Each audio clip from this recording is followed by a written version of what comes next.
pages. Yeah. So hi, good evening, all of you. I'm Priyanka, and I will be moderating today's session. Uh, Somebody started presenting their screen. Shravanti Dotto. Uh, could I ask you to please stop presenting from your screen? Yeah. Thank you, Shravanti. Yeah. So hi, good evening, all of you. I'm Priyanka, and I will be moderating today's session. On behalf of the Department of English, Presidency University, I welcome you all to the November Talk of the Month. We are absolutely delighted to have Dr. Karthik Ram Manoharan among us today. He will be speaking on thinking beyond anti-colonialism, the Perierist ethic. And as you know, today is 26th November, so Samvidhan Divas, the Constitution Day, and perhaps the perfect day to reflect on anti-colonialism and anti-caste movements, perhaps. Dr. Karthik Ram Manoharan received his PhD from the Department of Government, University of Essex, UK. He has been an assistant professor at the Center for Studies in Social Sciences, Calcutta. At present, he is Marie Sklodowska-Curie Research Fellow at the University of Wolverhampton. He's currently working on the project Freedom from Caste, the political thought of Periyar E.V. Ramasamy in a global context, which is funded by the European Union's Horizon 2020 Research and Innovation Program. He is the author of Frantz Fanon, Identity and Resistance, and the co-editor of Rethinking Social Justice. Thank you, Karthik, for agreeing to deliver this talk today. And before I open the platform to our speaker, may I please request the audiences to kindly keep your microphones muted. And I'm sure you'll be having a lot of questions and comments on the talk. Please use the chat box for the same. Now I invite the head of the department, Dr. Moitush Mondol, to say a few words. Yeah, Moitush.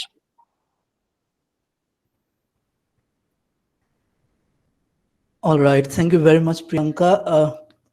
The thing is that my video isn't working for some reason because I'm broadcasting it simultaneously on the same laptop.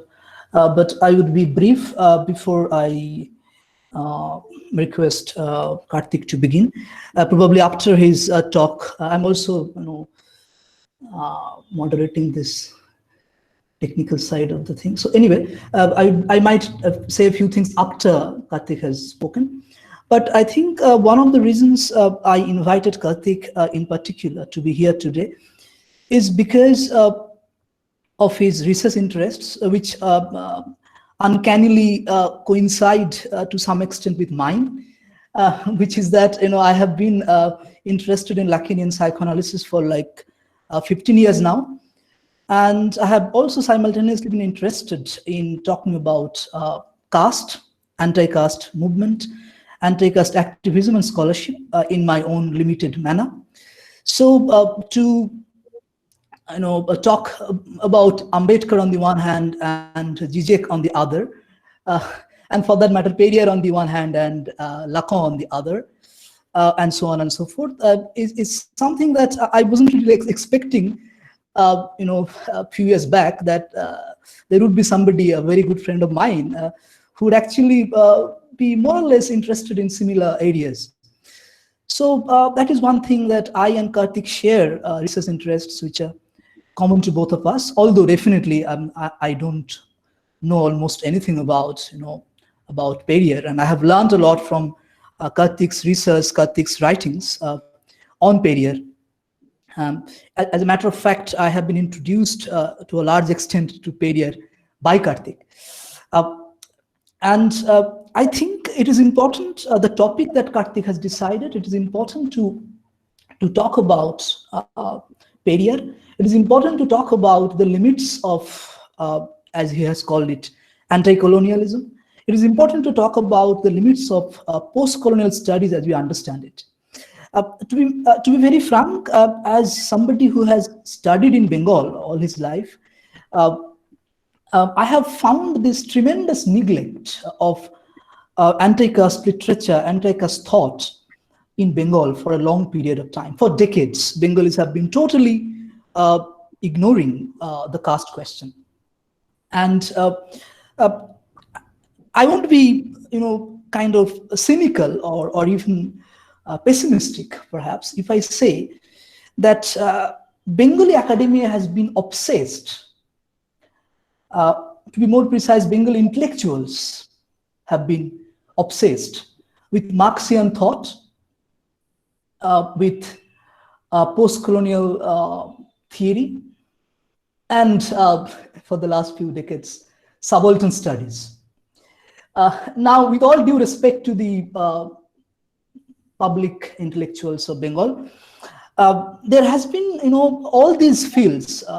You won't find a single Bengal intellectual, Bengal public intellectual, who is not Marxist. But the point is this, that the limits of the Marxian discourse, the limits of the post-colonial discourse, and the limits of subaltern studies are something that have not really been discussed at great length in Bengal. And I feel that following Baba Saheb Ambedkar, that the task for the Indians, for us, is not only to build a classless society, but also, prior to that, plan out how to build, if possible, a casteless society. So the question is not only building classless society, but also creating a casteless. Perhaps castelessness is a prerequisite to communism, as Ambedkar once said. Ambedkar has once talked about India and the prerequisites of communism. And one of the things that Ambedkar, as all of us know, emphasizes is addressing the caste question before thinking about a classless society, revolution towards creating classless society, and so on and so forth. It is so I think discussing Phule, discussing Periyar, discussing Ambedkar is very important in the context of Bengal. And this is something that has not happened in Bengal, for decades now. I remember my encounter with Baba Saheb Ambedkar's thought happened when I was doing my doctoral research. It was pretty late by then. We have been taught Marx, we have been taught all the post-structuralist thinker from Foucault to Agamben and everybody else. But the tremendous revolutionary content of the works, in the works of Ambedkar and Phule and Periyar, something that we have been missing on for a long period of time. So this is the reason. As a matter of fact, in Western academia, India has largely been represented by Mr. Gandhi and Tagore.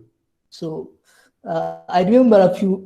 I'm taking 2-3 more minutes because many people are joining. So before Karthik begins, yeah. So I remember when I went to Germany, I found restaurants named after Gandhi, Mr. Gandhi. Now, whenever the Western academia, the Western intellectual, the Western people think about India, I think 2 names come to their mind immediately: Gandhi and Tagore. I don't want to talk about Tagore because every Bengali has something to say about Tagore. But as far as Gandhi is concerned, the father of India, as we call him, it's totally controversial, and we need to rethink the Gandhian thought. And one of the thinkers who has done this, is Ambedkar, as all of us know, tremendously rethinking Gandhian thought.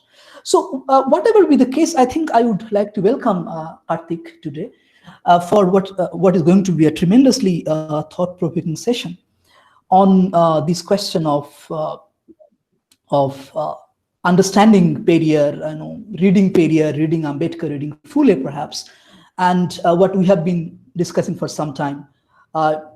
Before decolonization, we need de-Brahminization.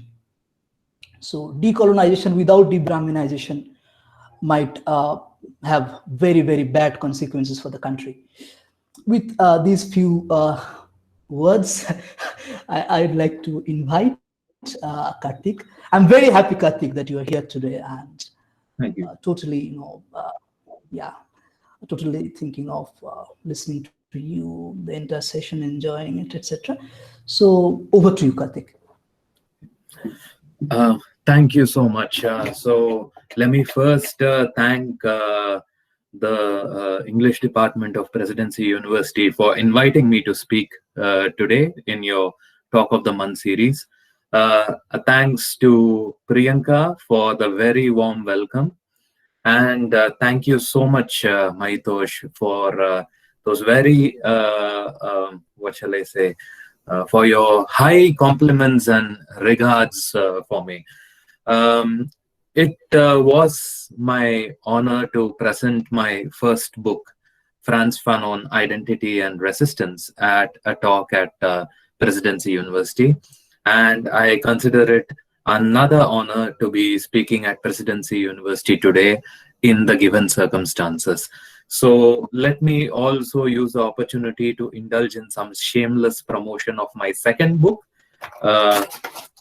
Rethinking Social Justice. This is an edited volume, and I would say that it compiles several important perspectives on the Dravidian movement, its key leaders, its social and intellectual history. So if you guys are further interested in studying about Periyar and other anti-caste leaders of the Dravidian movement, please get your copy of Rethinking Social Justice from Orient Black Swan. So in my presentation today, I am going to expand upon a chapter which I had written for Rethinking Social Justice. Now, this chapter was actually a Periyarist critique of Fanon's discourse of anti-colonialism, right? Now, but before I go into that, let me also say that in my first book, Frantz Fanon, Identity and Resistance, I had developed a Fanonist critique of Periyar's anti-caste politics. And if I might also say, my first book on Frantz Fanon was inspired by Mahitosh Mandal's first book on Jacques Lacan. Because when I read that book in Orient Black Swan's Literary and Cultural Theory series, it was perhaps the most interesting and accessible introduction to Lacan that I have ever read, right? So I wanted to write something like that on Fanon. And so, yes, thank you, Mahitosh, for that book. Yeah. So my book on Fanon tries to evolve at a Fanonist critique of identity politics, and I look specifically at Periyar's anti-caste politics in one chapter of the book. Now, in Rethinking Social Justice, I reverse the case. I look at Periyar. How would Periyar look at Fanon's anti-colonialism? But in this talk, I won't be going into that in detail. I'll be focusing more on Periyar's critique of Indian anti-colonialism and decolonization, right? But before that, let me start off with something, a subject with which Mahitosh Mandal ended. So what Mahitosh very aptly pointed out was this need to have a critical look at Indian communism, right? And he drew this perfect reference to Dr. Ambedkar and his critical view of the Indian communists, right? And I completely agree with Mahitosh that, not just in Bengal, I would say even in major intellectual centers across the country, be it Delhi University or Jawaharlal Nehru University, Marxism is taken as a sort of a fifth Veda, to be very blunt, right? Now, I'm not rejecting Marxism. I still think that Marxism has the most comprehensive critique of capitalism as it existed in the past and as it exists now.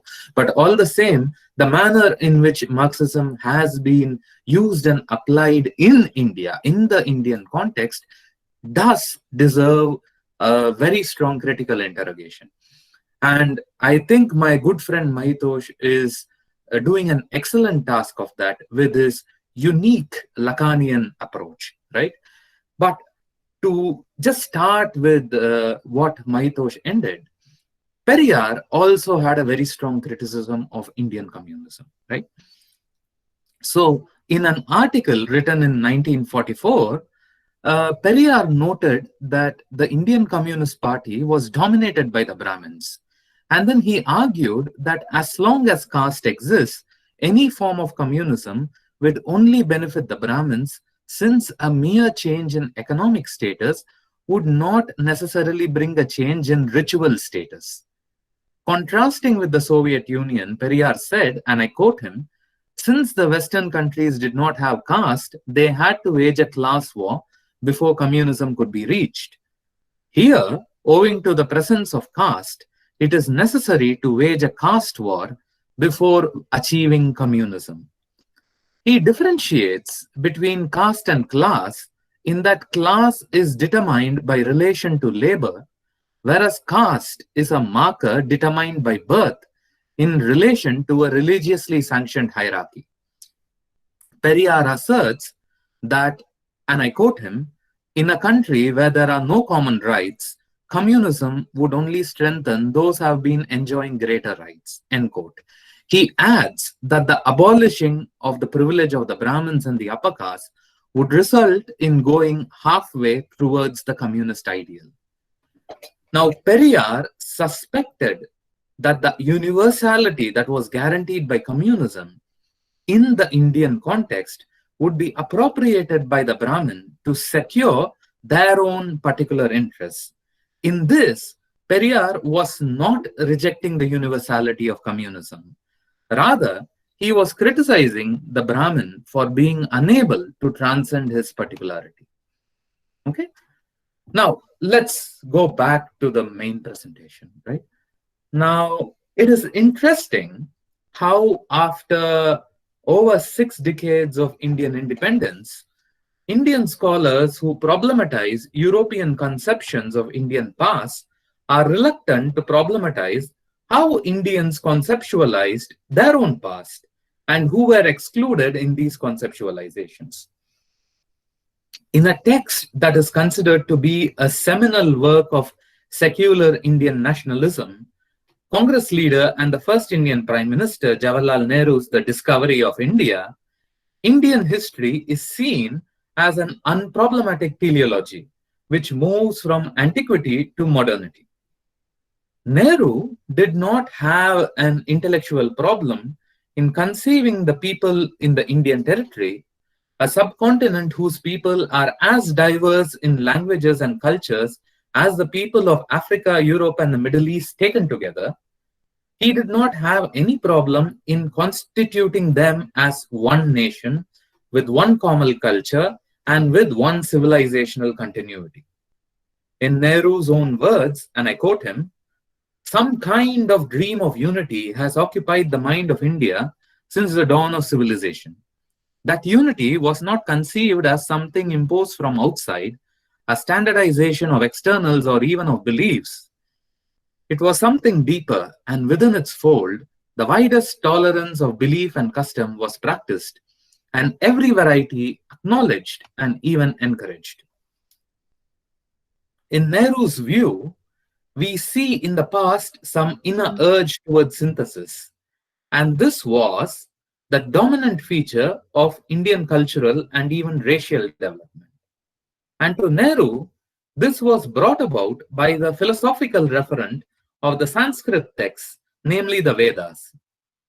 Very interestingly, his ideological nemesis, the Hindu nationalist demagogue V.D. Savarkar, also based his claims for the Hindus being a nation with more or less the same premises.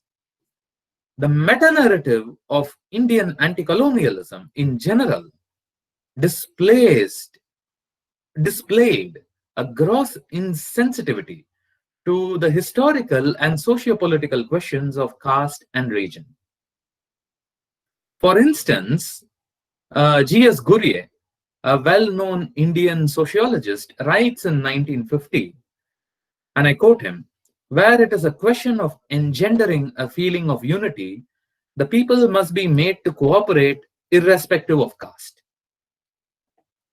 To those like Ghurye, the British were responsible for introducing caste divisions in Indian society as a divide and rule strategy, and that the nationalist discourse set by the elite caste were justified in projecting a homogeneous Indian nation. Mainstream Indian nationalist historiography and debates about Indian history, whether secular in nature or not, has uncritically accepted the idea of India as a single socio-cultural entity throughout history.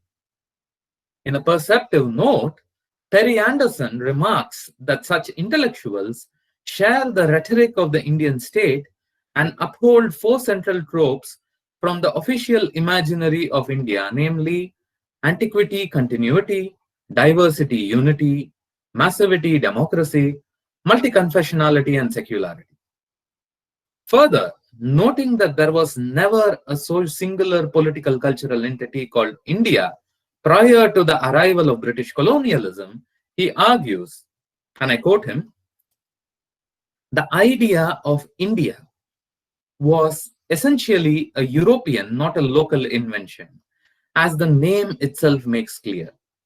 No such term or equivalent as India existed in any indigenous language. A Greek coinage taken from Indus River, it was so exogenous to the subcontinent that as late as the 16th century, Europeans could define Indians simply as all natives of an unknown country and so call the inhabitants of Americas as well. Now, similar to Perry Anderson, but several decades before him, Periyar also disputes the existence of an Indian nation in history.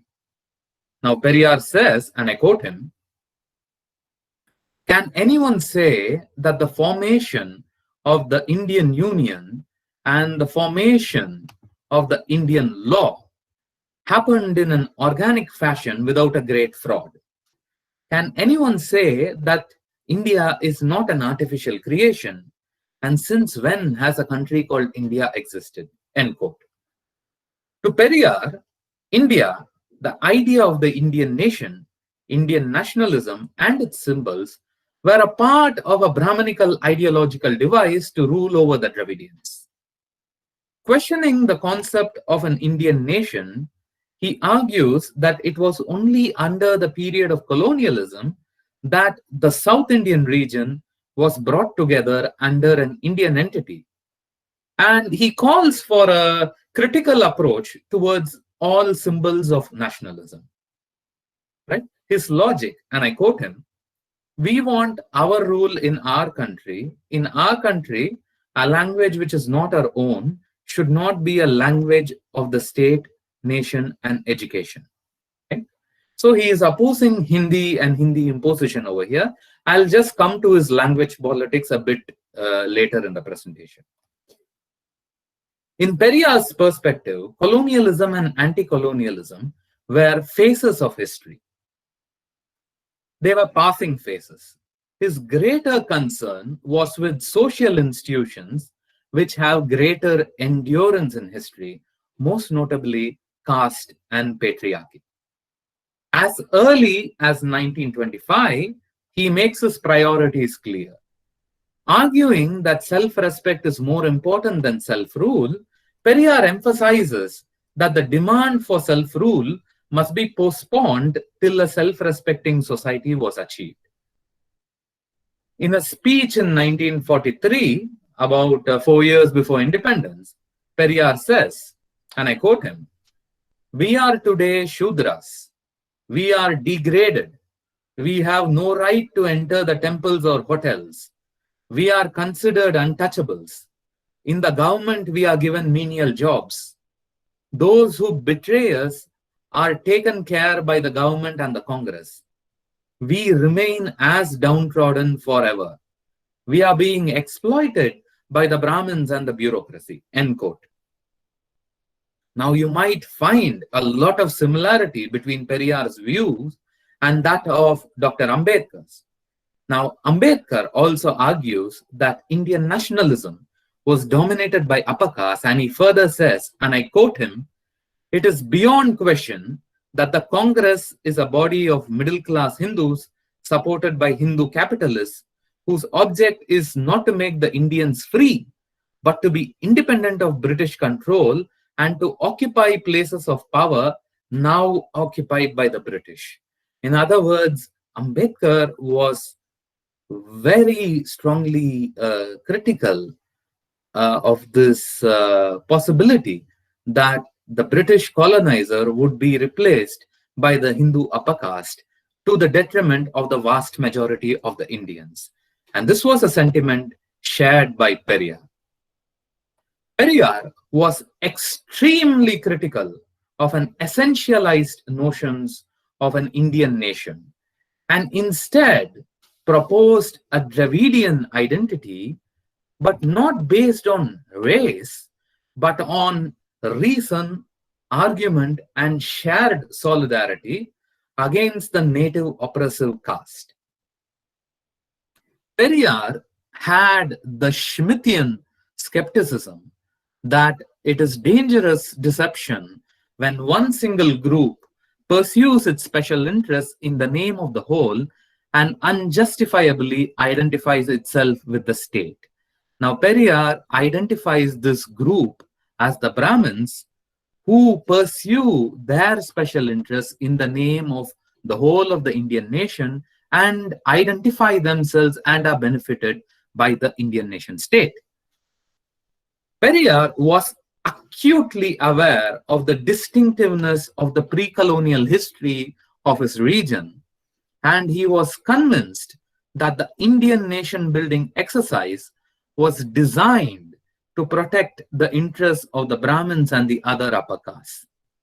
According to the Dravidian scholar M.S.S. Pandian, and I quote him, "The colonial public sphere was restricted in its scope and substance, not merely because of the dynamics of colonialism, but also by the very character of the indigenous elite who participated in it.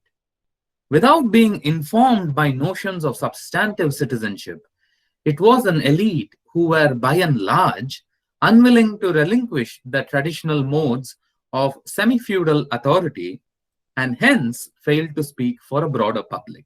End quote. Therefore, the central thrust of Periyar's political discourse was to create an alternative public sphere which would critique and challenge the native elites and provide spaces for voices silenced by the mainstream Indian nationalist discourse. The Dravidian identity which he espoused was a resistance identity as opposed to the legitimizing identity of Indian nationalism. Given the threat he perceived from unmediated upper caste hegemony in post-colonial India, Periyar argued that regionalism could be the only permanent safeguard against the domination of the native elite. Now, Periyar has made some separatist, quote-unquote separatist remarks, but I don't think he was ever serious about separatism. I would say that Periyar used this threat of separatism as a bargaining tool to secure greater rights for the non-Brahmin castes. Now, Periyar accuses the Brahmins and not the British of being the initiators of the divide and rule strategy. And further, he accuses the colonial power of collaborating with the native elites for a smooth functioning of the administrative apparatus. Now, Periyar, he claims that the Brahmins benefit from divisions within the non-Brahmins. And he also accuses the Congress Party, Gandhi, and Indian nationalism of benefiting the interests of the upper caste. One of these ways the Indian nationalist discourse benefited the upper caste was through its language policy. Now, let me just make a slight divergence and go to Frantz Fanon. Now, Fanon, even though he wrote only in French, I don't think he knew any other language. The colonial language, according to him, was by itself an act of aggression in the colony. Fanon laments that under the colonial situation, we witnessed the destruction of cultural values or ways of life, language, dress, techniques are devalorized. The oppressed, when confronted by the colonial power, develop a complex about their culture and language and begin to shy away from them and mimic the colonizer. To Fanon, language was another tool used by colonialism's ideology to enslave a nation and inferiorize the native's sense of self-respect. Now, like Fanon, Periyar also had very strong opinions on how the imposition of alien languages inferiorized a native's sense of self-respect. But to him, the native language was Tamil and the alien languages were Hindi and Sanskrit. In 1938, at a time when the local chapter of the Congress Party was pushing for the propagation of Hindi as a national language, Periyar called on the youth and women to oppose the imposition of Hindi, as he believed that it would benefit the Aryans at the cost of the Dravidians. In a polemical fashion, he writes, and I quote him, "What is happening now is not British rule, it is the rules of the priests of the Varna system. Its each living breath intends to enslave the Tamil people." He argued that the Brahminical castes were seeking to dominate the South through Hinduism and Hindi, and that anti-colonialism was a garb through which the Brahmins were trying to retrieve their rule, their religion, and their language. Therefore, if the social integrity of the non-Brahmin communities, of the backward caste and the Dalit communities had to be preserved, Hindi and Sanskritic languages or the Sanskritic culture had to be opposed. Now, Periyar and his organization were at the forefront of several anti-Hindi agitations from the 1930s till the mid-60s. However, it was his protege, C.N. Annadurai, who was elected as the Chief Minister of Tamil Nadu, riding on the wave of the massive anti-Hindi agitations, which rocked the state in the 1960s. But there is a very crucial point which we must note here. That is, while the Tamil nationalists countered the imposition of Hindi with claims of antiquity and superiority of the Tamil language, Periyar had no such romantic notions about the native language. In fact, in a provocative speech, he also called Tamil a barbaric language, and he lamented that there was no Tamil version of Kemal Ataturk, the modernist Turkish leader, to substitute the classical Tamil script with the Latin alphabet.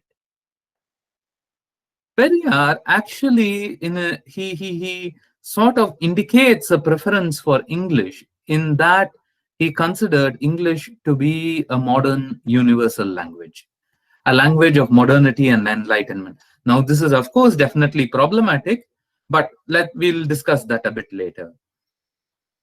Now, Periyar says that the Shudras and the Tamils from the untouchable caste needed to rise above a state of barbarism.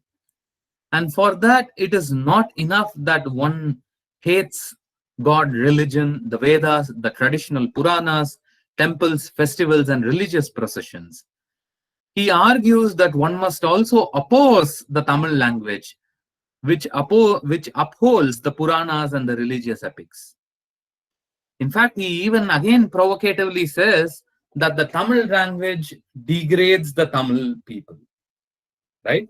He also provocatively says the Tamil should ignore Tamil language and embrace English modernity, adopt principles of English governance, education, customs, and civilization, because he believes that this Western English modernity can challenge and dent the caste system and caste hierarchies, right?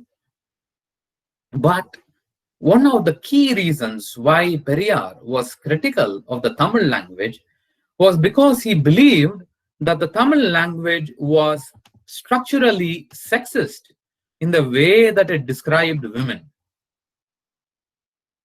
Now, I'll just go very briefly into Periyar's gender politics over here, right? Now, in 1927, the American writer Catherine Mayo published Mother India, a very controversial book on colonial India that justified the prolonging of British rule over the subcontinent. Because, according to her, the Indians were incapable of justly dealing with the poor condition of the lower caste and women. Now, in the introduction to the abridged version of Mother India, the Indian scholar Mrinalini Sinha argues that the book was celebrated by die-hard imperialists and reviled by outraged nationalists. But there was also a third position. Periyar welcomed the book, and one of his disciples, Kovai Ayyamuthu, had written a set of essays in Kudiyarasu, the party paper of the self-respect movement, in the late 1920s, defending Catherine Mayo against her critics. While the Periyarists recognized that Catherine Mayo's motivations in writing this book were not exactly benign, the writers nevertheless conceded to her that her charges against India and the Indians were accurate, and that the people in the subcontinent could not achieve true freedom without bringing about a genuine social reform for the backward caste, the Dalits and women. Now, in her most celebrated essay, Can the Subaltern Speak?, Gayatri Spivak writes, and I quote her, "Imperialism's image as the establisher of the good society is marked by the espousal of the woman as object of protection from her own kind." Spivak gives the example of sati, or the Hindu practice of burning widows on the pyre of their dead husbands, and explains how the colonial intervention into the banning of this practice was done with the intention of legitimizing the colonial rule and also silenced the voice of the victim they were saving. Now, Spivak gives the example of a Brahmin woman to make her point, but that's a different story altogether. But her point as such is this, this idea of the white man saving the brown woman from the brown man. This is a sort of a logics of imperialism, right, according to Spivak. Periyar, on the other hand, a brown man, is thanking the white man, without whom, and I quote Periyar, "In the name of religion and tradition, women would have been burned along with their dead husbands. It was only the white man's law that changed this," end quote. Periyar had no faith in the Indian anti-colonialist project, especially in Indian men, to secure liberation for women. If anything, he viewed Indian anti-colonialism as a politics that reinforced patriarchy and misogyny, which he argued were inherent to Hindu society. Periyar welcomed the liberating effect some aspects of colonialism had on women in the Tamil society. In a comment on the role of the native national culture and its effects on women, he writes, and I quote him, "To state frankly, we are still living according to values established in barbaric times. arguing that the spread of English education contributed to the spread of modern egalitarian values with respect to the women's question. He asserts that the white man banning sati and providing women access to modern education was one of the reasons for the anti-colonial movement, which wanted to preserve traditional reactionary values.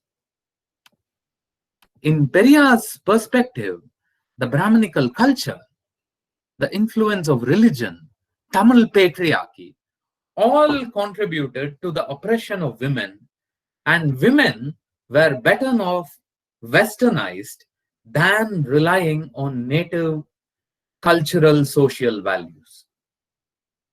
Now, for instance, where Frantz Fanon considered native dress codes like the parda as an act of resistance against the colonizer, Periyar condemned them as regressive and asked women to adopt Western attire to attain greater mobility. Now, I must add a point over here that several quote-unquote post-colonialists take Fanon's essay, Algeria Unveiled, only partially, right?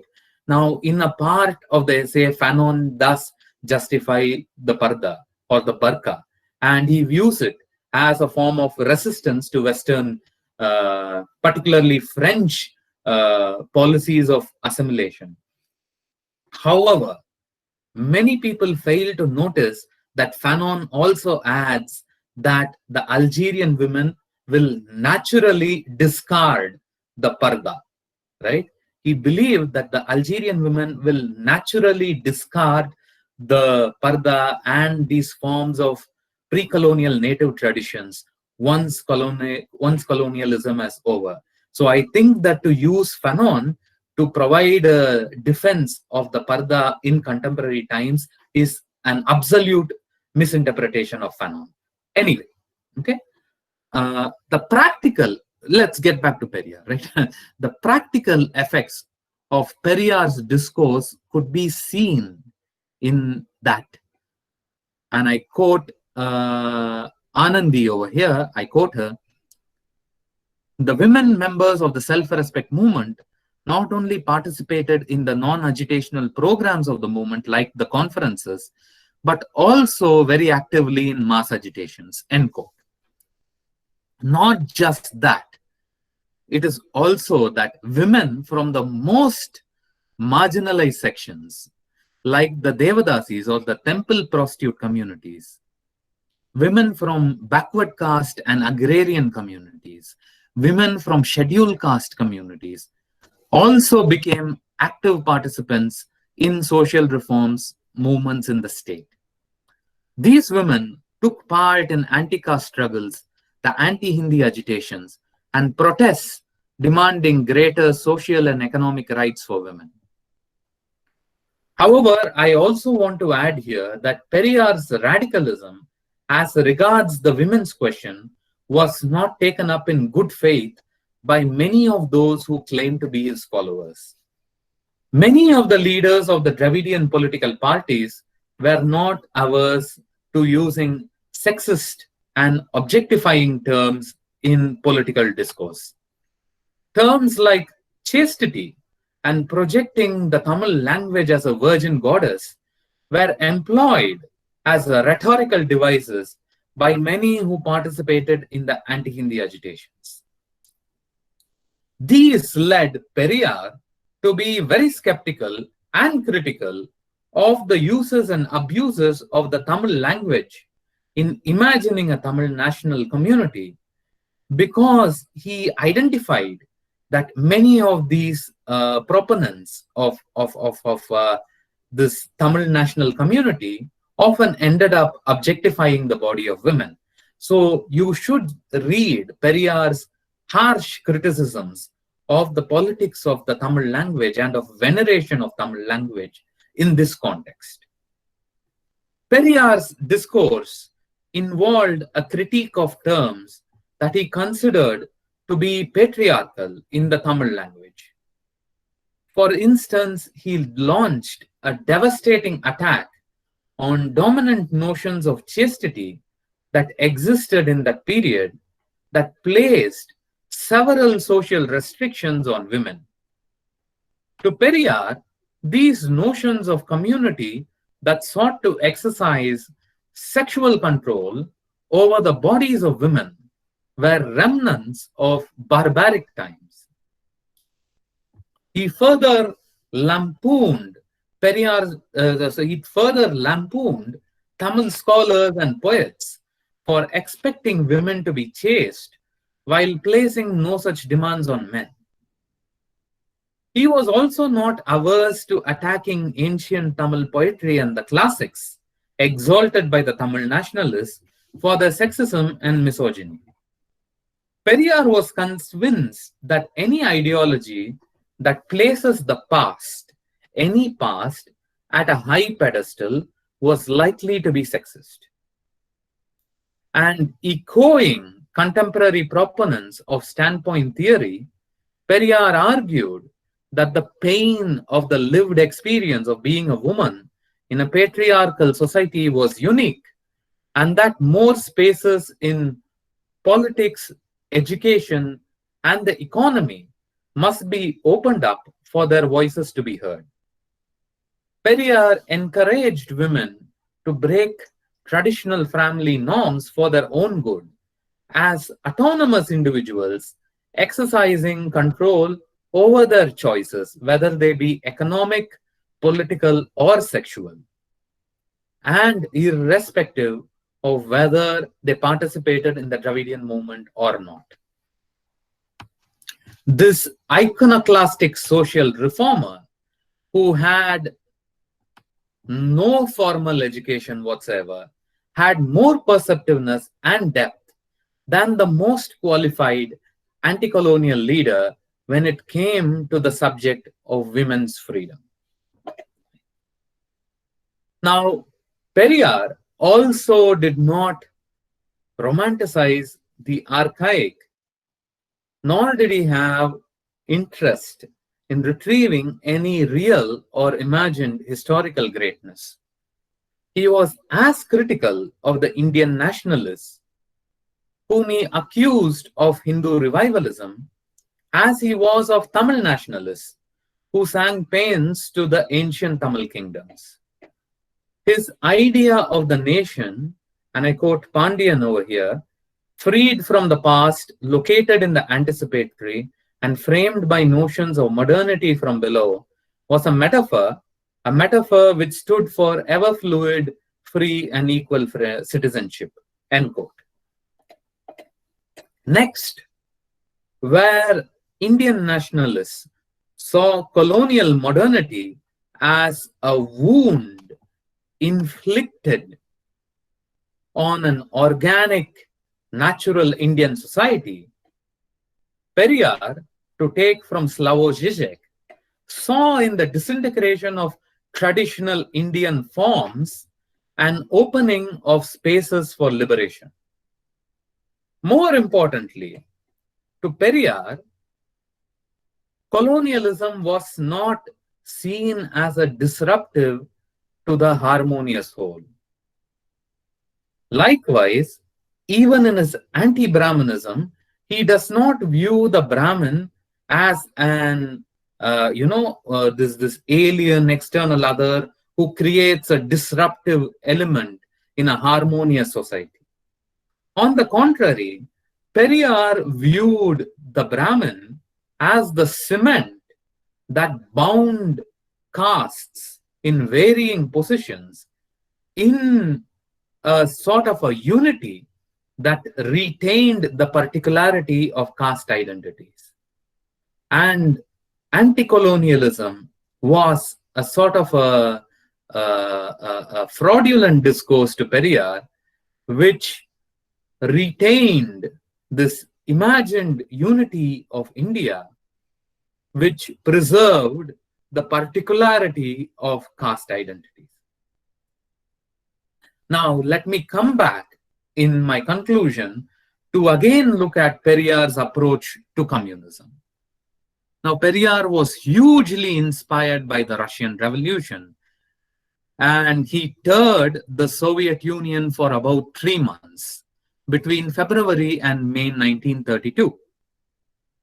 A.R. Venkatajalapati provides an elaborate account of Periyar's travel in the USSR and his fascination with the Soviet socialist model, especially its promotion of atheism. In a chapter, Venkatajalapati documents a rather revealing incident about Periyar's character. Now, during Periyar's stay in Russia, a politically correct British leftist met him and apologized profusely for the crimes of imperialism, asking for forgiveness. This self-flagellation. Now, Periyar nonchalantly replies that, and I quote him, "there is no need for forgiveness."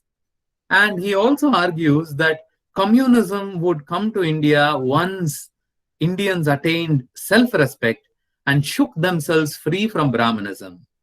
And he also adds that nobody's generosity or apology is required for this. Now, one could read in Periyar's response a gentle rebuke to this politically correct British leftist that what was needed is not a dramatic performance of white guilt, this self-flagellation over colonialism or generosity, but a solidarity based on common political principles geared towards a common political future based on reason, rational argument, and self-respect. I think I've finished before time. I guess that's my, discipline speaking over here. So I'll rather have more time for questions. Yeah, thank you very much.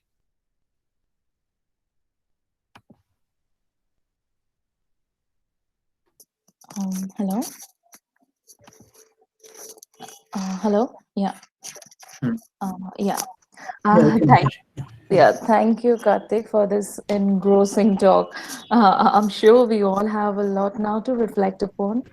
I hope we can have the pleasure of listening to you sometime very soon. But for the time being, I would just ask the audiences if they have any feedback, if they have any comments or question, please use the chat box. And Mohitosh, I would I would ask you to, if you have something to say. Yeah.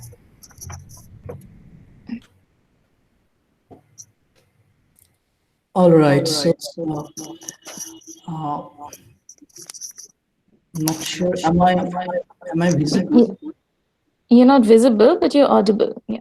Okay. Thank you. So I think we could ask for questions from others. But before that, I would simply, I was thinking about when you say that this romanticizing of the mother tongue, so to say, of the vernacular language. I think there has been this rather grand discourse of understanding language as connected to motherhood or mother, and therefore, and this is not only in the I think this is something that happens across the country, even in Bengal. Yeah. Bengalis are so protective about their language and the linguistic identity, so to say.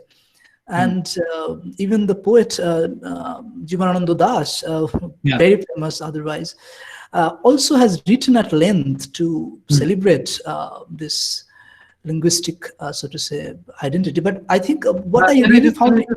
Interrupt? Yeah? Yeah, please.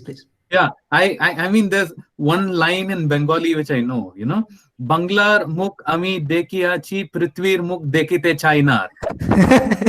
That is right. That is right. Yeah.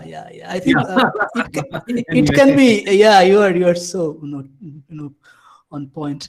I mean, questions. If you have questions, you can please write in the chat box. Do write. But I was just wondering. Yeah, we'll take the questions. Thank you very much, Shuja and others. But I just wanted to say that the statement that you just said. This is a brilliant line oft quoted by many of us. I think, but then if one reads this line literally, in my view, it represents some kind of a narrow-mindedness.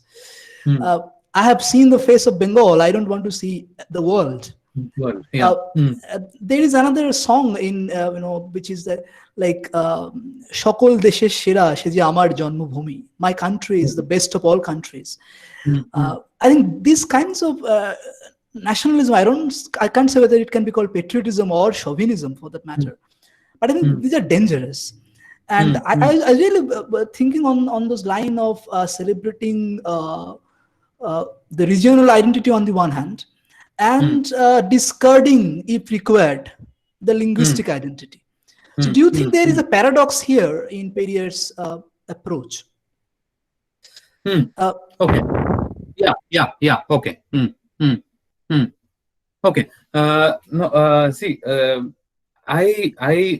manner in which Periyar frames is sort of a regional identity, right, is not a community based on birth in a region or birth in a particular ethnicity or a people speaking a specific language, right? So, in a sense, Periyar's idea of nation is not the Leninist or let's say the Stalinist idea of nation. People bonded by common language, common territory, common history. No, Periyar actually is focusing more on the idea of community, which has a sort of a more or less shared experience of oppression, but more importantly, a shared resistance to oppression, right? So, in one aspect, Periyar is actually making the case that what he means by Dravidian is not necessarily the Tamil non-Brahmin or the Tamil lower caste or the Tamil Dalit. He says that if there is a Japanese person or an Arab person or a North Indian person who's willing to join us to fight against oppression, we will call them Dravida. Because to me, Dravida means someone who is opposed to oppression. So that's the discourse which Periyar said. Now that is different from the discourse which the Dravidian political parties said. Now the Dravidian political parties had a form of Tamil nationalism, right? There's no denying that. And it was also to some extent, what shall I say, quite patriarchal in its approach to language and linguistic identity, but it was not xenophobic, right? It asserted a sort of a regional pride and this regional autonomy as a form of political negotiations with the center, right? But I don't think that it was xenophobic, though it had a tendency towards being chauvinistic. Now, I do not have clear answers on this issue, because we can see that, especially in the current ruling dispensation, that a single language is being imposed across the country, right? You are having the Hindi with the Devanagari script, which is being considered as quote-unquote the national language, though it is not mentioned anywhere in the constitution that there is a single national language of India. There are 18 official languages and more can also be added to the list, but this move towards the singularity of language does provoke some form of linguistic political responses from the regions, right? For instance, the Kannadigas are becoming increasingly conscious of the linguistic identity now than at any point of time in the future. There is this sort of rise in linguistic consciousness among the Telugus as well. Perhaps that's the case in Maharashtra as well, right? I view these as a sort of a response towards a sort of a dominant paradigm which is being set by New Delhi. Having said that, we should also be careful that these sort of linguistic assertions do not slide into chauvinisms and xenophobias, but instead open up space for greater dialogue among all the languages and peoples of India. Yeah, I just was reminded of something that I wrote long back, Um, like I have been very critical about Gandhi and his take on linguistic imposition and the nationalist stand that he always promoted. So, apart from Hindi, I think the fate of English also as an imperial language and the language of diplomacy was already predicted by Gandhi. He kind of advocated the necessity of its knowledge, to be Mm, preserved for certain mm, upper caste and privileged classes only. I just I'll quote him that he said, "We are not jealous of English. All that is contended for is that it ought not to be allowed to go beyond its proper sphere. And mm, as it will be the imperial language, we shall compel our Malvyas, our Shastriyas, and our Banerjees to learn it. And we shall mm. feel assured that they will advertise the greatness of India in other parts of the world." So I think this controversial statement is vehement, it's strong enough, to produce resentment in individuals who are sensitive to caste disparity. And thankfully, Periyar also rejected Raja C. Gopalachari's movement to introduce Hindi as a compulsory language, as you have rightly pointed out in your talk. So yeah, so it has been very interesting. I mean, how we don't learn about Periyar in schools or colleges or in proper, curriculums. So thank you. So I'll just take up the questions, Karthik, if you're okay with it. Yeah, Sure, yeah, sure, sure. yeah. Yeah. Okay. So Can yeah, but can I just yeah, yeah, respond to a small point which you made? right. You're absolutely right, Priyanka, that Periyar unfortunately is not that well known beyond South India, more specifically beyond Tamil Nadu. In fact, I would say that it is not an exaggeration to say that even the other South Indian states like Kerala, Andhra, and Karnataka are not that familiar with his primary works, right? I would say this is largely because his huge volume of writings. He has about 37 volumes of writings. Uh, they have not been translated to any other languages. There are just few translations by G. Aloysius, who has done a remarkable job. He has translated some select works of Periyar on Islam, on gender, on Buddhism, on the political economy of villages, and so on. These have been published by the Critical Quest.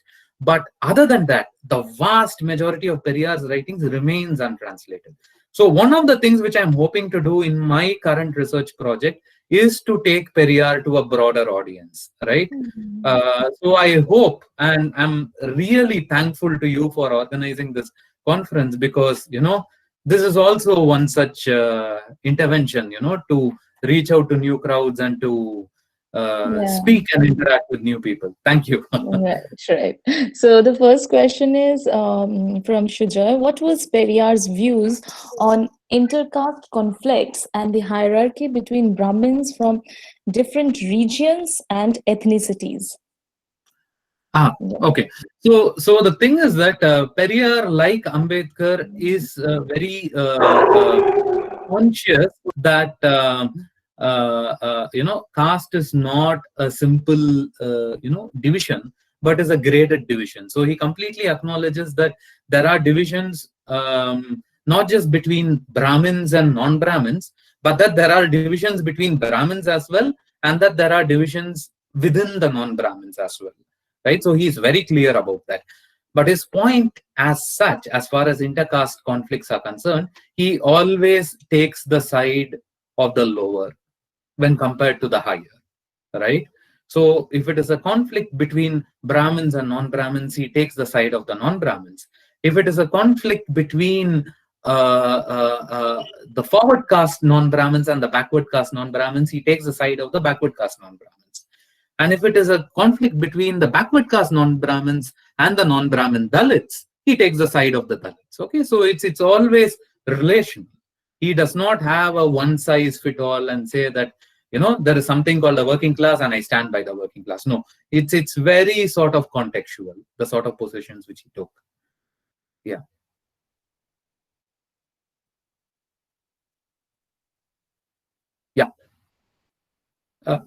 Mike. So I'm sorry. Yeah, so there are a couple of questions, we already have. So do you want to take them all together and then answer, No, no, or one by one, one by one. you want one by one? Okay, great. I'll just do the same. So the next question is, I think Periyar was very radical in throwing away Tamil language and adopting English to climb the ladder in societal position. Yeah. Hmm. This is It sort of wasn't. comment. Yeah. No, actually, the thing is that Periyar is not advocating English as a form of westernization or for just a social advance in social positions.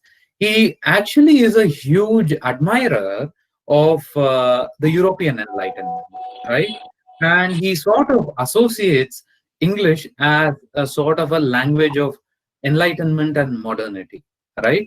So thereby his preference for English.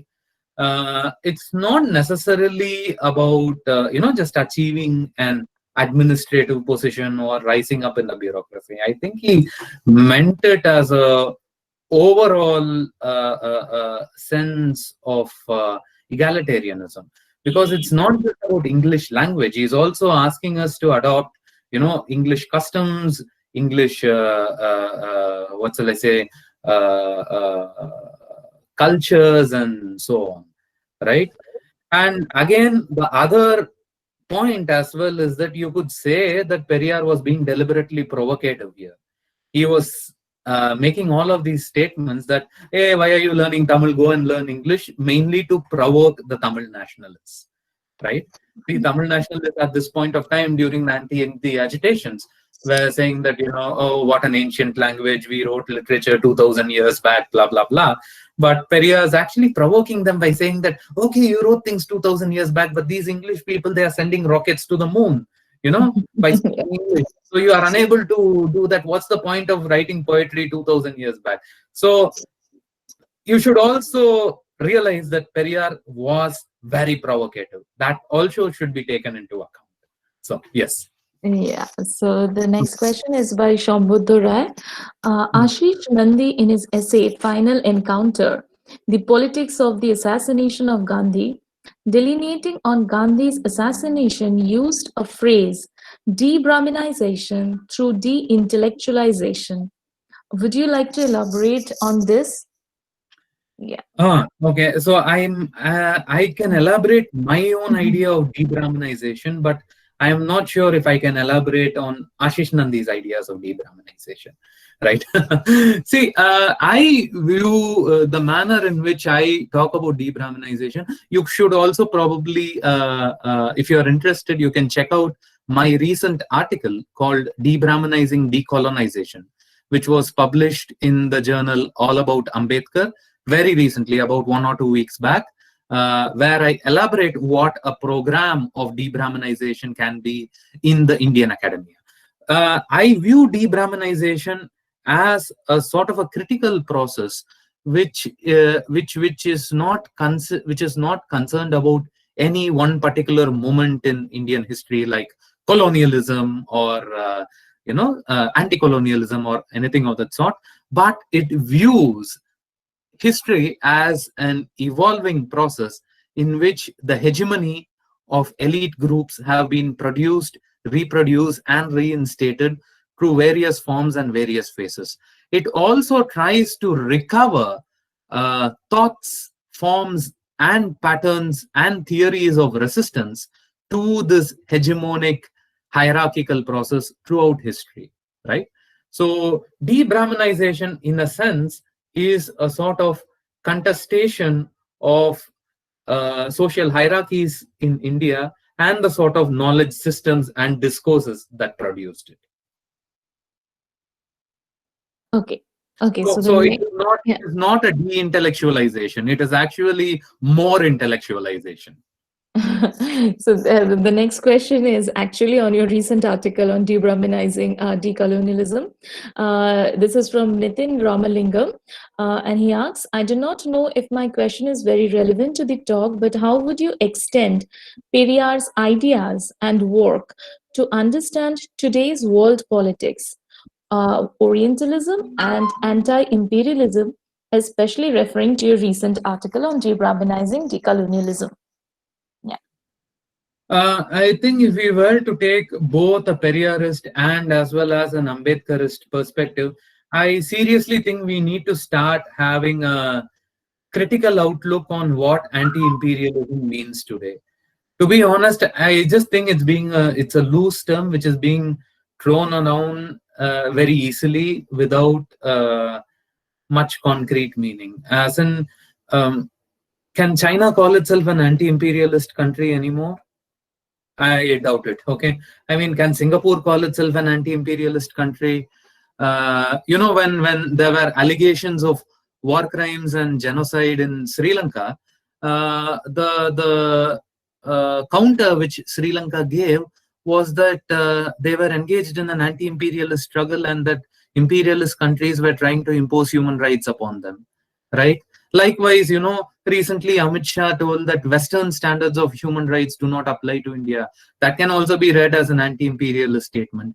I think a Periyarist and an Ambedkarist perspective today would be to deconstruct what is meant by anti-imperialism, right? And likewise, Edward Said's Orientalism, remarkable text. Edward Said's scholarship is excellent, great, all said and done. But let's go beyond, right? As in, there's a lot more work which is being done, which is, critical of this post-colonial paradigm. And I think that is where a Periyarist sort of a perspective can interact with other sort of progressive movements and trends in the world, and we can arrive at a sort of a global conversation. Yeah. Okay, thank you. So the next question is a little longer. Could Periyar be called a feminist due to the views he held, according to you?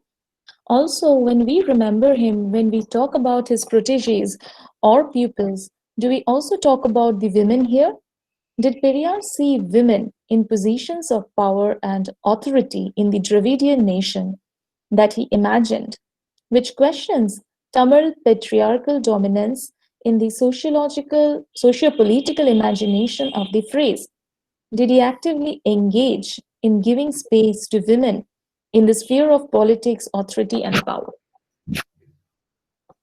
Okay. Yeah. Could Periyar be called a feminist? Retrospectively, yes.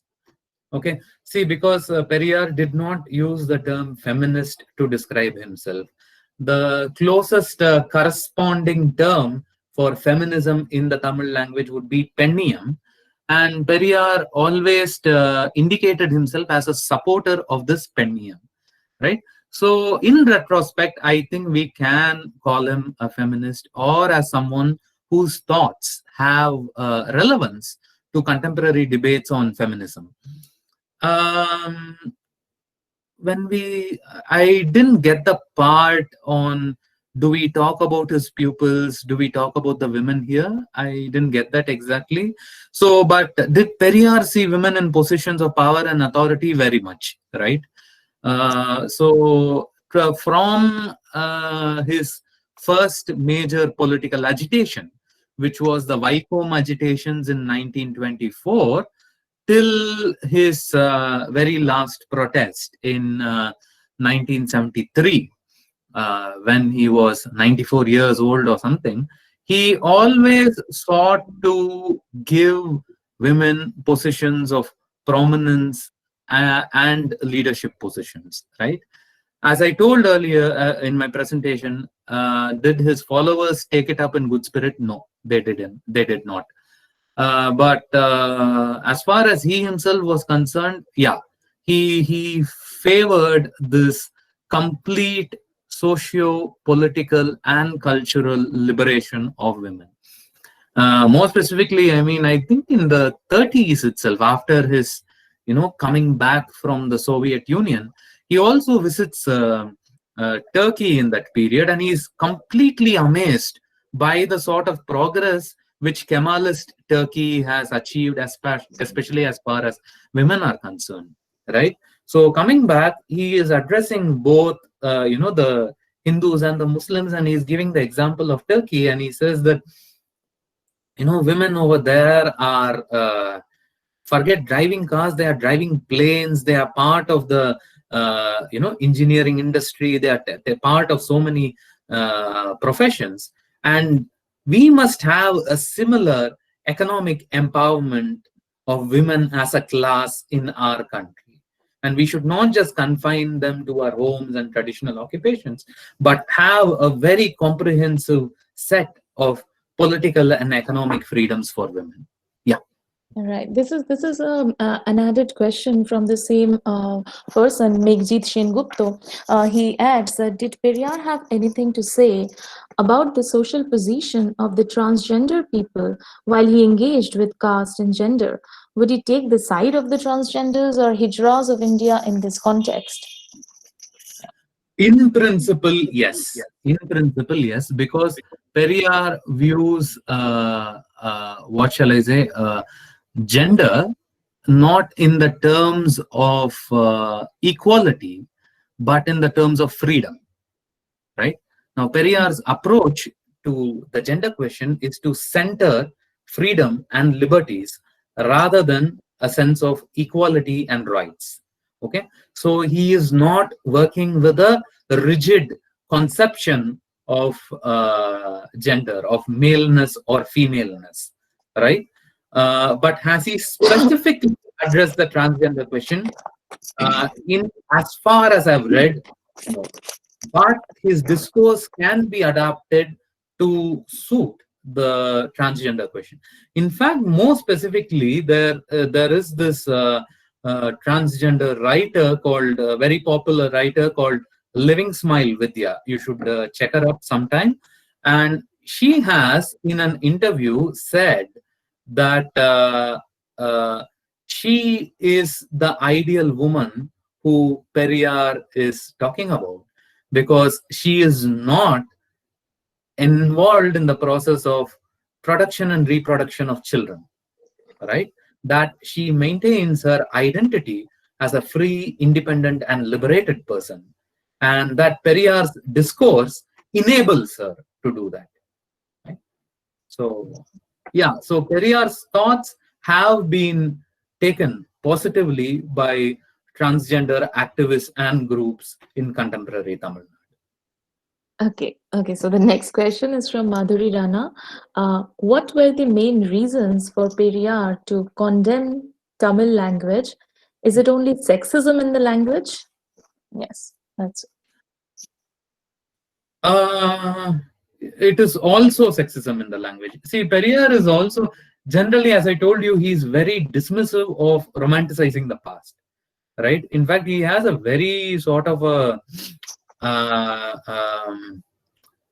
he has a contempt for ancient and medieval history, right? So he is actually criticizing Tamil language for producing irrational epics, right? So for instance, there is this celebrated epic called the Silappadigaram, right? Which is very important in the imagination of Tamil nationalists. There's this. It's a very beautiful and it's a very poetic work, but Periyar actually criticizes it for being absolutely abhorrent to modern political sensibilities. In a sense, you could say that Periyar is taking a very strongly anachronistic view, right? So he's dismissing the ancient Tamil epics and the medieval Tamil Puranas for valorizing archaic ideas of not just patriarchy, but also of community, caste, and belonging, right? He feels that these epics and Puranas reinstate notions and ideas which restrict the freedom of the individual.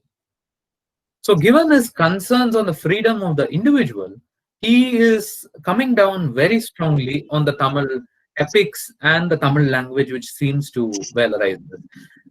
In a sense, he is not completely dismissing the Tamil language per se. He is just imagining or trying to imagine a possibility where the Tamil language will not rely on history, but on a future of rationalism and science. Right. Thank you. There are just two more questions that I would like to take up. Um, this is from Dikshita Singho. She asks, maybe I'm being a bit off track, but how can communism flourish in India? Can you please elaborate Periyar's view on this? Okay, so Periyar's view on this is again somewhat similar to Dr. Ambedkar's view on this. It is that without annihilating caste, communism cannot come in India. Like I said in my presentation, he believed that without annihilating or destroying caste, there would be no dictatorship of the proletariat, but only a dictatorship of the Brahmin elite, right? So he believed that caste as a concept and as practice must be demolished before a class struggle can be waged. So his idea as such is that first, let us do away with caste differences, then we can go ahead to the class struggle. And but now, I mean, given the benefit of hindsight which we have, given what has happened in the Soviet Union, given what has happened in China, given what has happened in Vietnam and all these places, should we even wonder, should communism flourish in India, right? Or should we look at alternate left thoughts and practices, right? Is it a time where we actually looked at other forms of leftisms than just communism? Yeah, as Zizek also like lately wrote. Yeah. So yeah, this is from Orithra Bhattacharya. First of all, I loved the talk and got to know about such an intriguing philosopher whom I had no idea about until now, unfortunately. I had a question, and I will say that I'm talking from a point of ignorance about Periyar, since it seems to me that Periyar wants to base the post-colonial identity away from the quote-unquote traditional Hindu culture. I wanted to know then where or what Periyar locates as the fundamental building block for identity. Right. Very interesting question. Okay, see, the Periyar's idea on this has been evolving and sometimes also inconsistent, right? Which is why, rather than a philosopher, I would call Periyar an anti-philosopher, because his concern was more than the thought, was with the act. As Badiou would say, his more concern is with act and intervention than with thought and contemplation, right? So I would look at him more of an anti-philosopher, also because of his opposition to metaphysics, right? But that's a different point altogether. Now, what does Periyar locate as a fundamental block of identity is, see, at sometimes you might think that it is caste, right? Because that's how he is basing it. At sometimes you might think that it's gender, because Periyar says that caste identity is comparatively recent when compared to gender oppression, right? But I would say that the fundamental block for Periyar, as far as identity is concerned, are two things: anti-Brahmanism and two, resistance to all forms of oppression. So I would say that these two positions are, for Periyar, the fundamental blocks of identity. So he does not believe in an essentialized notion of identity of any group whatsoever. Okay, thank you. So there are two more questions. Would you like to, Sure. Since I finished, okay. we'll be happy. Yeah. Yeah. Okay. So this is from Shrishti Haldar. She asks that, as far as I understood, Periyar's idea of community is, within quotes, group of like-minded people. If taken in this sense, nation can never be called a community. then how can one define nation in words of Periyar? Periyar would, if we were to be innovative, right? Periyar would define nation as replacing theology with political theology, right? And Periyar would be critical of that, right? You replace God and you displace God and you replace him with this idea of nation, right? Now, Periyar was opposed to all forms of theology, whether it be divine theology or political theology. So I think Periyar would define nation as a sort of a substitute for a religious community, and he would be critical of the same. Right, right. Yeah, it's very interesting. Yeah. So we are getting to know about so many perspectives, right? Unknown so far. So this is the last question from Meena Dhanda, and she says that great answer, Karthik. Anti-imperialism needs to be rethought, especially bringing in global ecological measures alongside defense of human rights that are opposed by using a perverse idea of anti-imperialism. Do you agree? Yeah. Professor Meena Dhanda, I should introduce over here, is the supervisor of my research project on Periyar. So thank you for being here. And yes, I completely agree. My approach as such is that I think we need to go beyond this anti-phases, anti-imperialism and anti-colonialism and so on. I seriously think the manner in which global capitalism is evolving is we are faced with new universal problems, as in problems which affect all of us, right? While definitely the particular context needs to be thought of, we also need to imagine new forms of universalism, especially to very important questions, as you rightly pointed out, of ecology, of human rights, and generally the pervasiveness of capital, right? I seriously think every measure taken during the 19th and the 20th century have proved completely insufficient. But this does not mean that we relapse into new forms of particularisms, but I think we have to imagine newer forms of universalism to combat these pressing questions. Yes.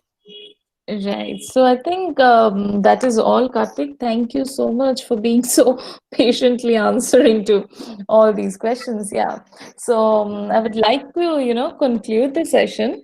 And if the head of the department doesn't have anything to say, Moitush, do we conclude, or do you have anything to say? Yeah. Yeah. Hello? So just to remind you, please get your copy of Rethinking Social Justice. Okay, I'm done waiting for you. I have already ordered. I just cannot wait to, read more about Periyar. So, yeah, Mohitush, are you there? I think he's inaudible. Hello. Can you see him? No, I think. No, I can't even hear him. Yeah, but his microphone is unmuted. Anyway, so I would like to thank you, Karthik. I mean, I really cannot thank you enough for being here. Mohitush has just written that I can't connect. It seems. Please conclude. Okay, great. So yeah, I really.